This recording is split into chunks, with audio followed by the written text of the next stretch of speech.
Alright guys, time for the Conjugate 101 series part 2, max effort lower. So there are 3 basic ways to improve your athletic ability. Improve maximum force, rate of force development, and how efficiently you can transfer that power. The max effort lower day could also be called a heavy lower day and is designed to improve maximal force. After a warm-up is complete, we move on into the main lift for that day. We usually alternate weekly between a deadlift variation, a squat variation, or a lunge variation.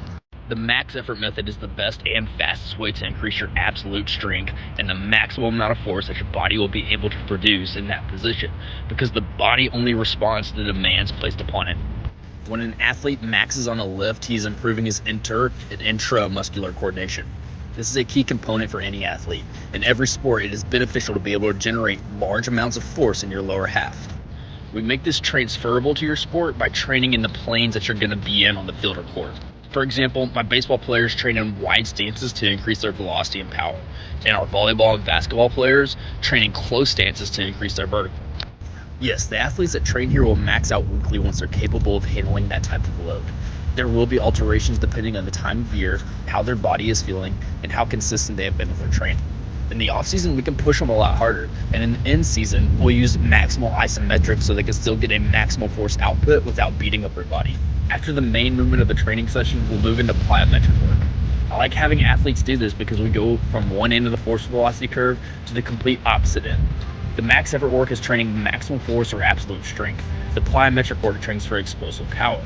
For plyometric work, we usually stick with one exercise for 3 weeks. Every week, we'll bump with the weight or the volume. For example, if an athlete is doing a 3-week wave of box jumps, then week 1, he may start out by doing his body weight. The next week, he might be holding a 10-pound dumbbell or medicine ball. And then that 3rd week, it'd be even heavier dumbbell or medicine ball. After that 3-week wave ends, we'll switch up the plyometric work that the athlete is doing. That way, training like this helps the athlete achieve the desired training effect while avoiding the law of accommodation without overworking the athlete's body. After plyometric work is completed, we move into accessory lifts.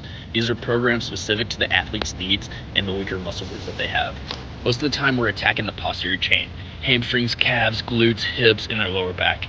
It is important to switch up the accessory lifts occasionally so the athlete avoids accommodation as well.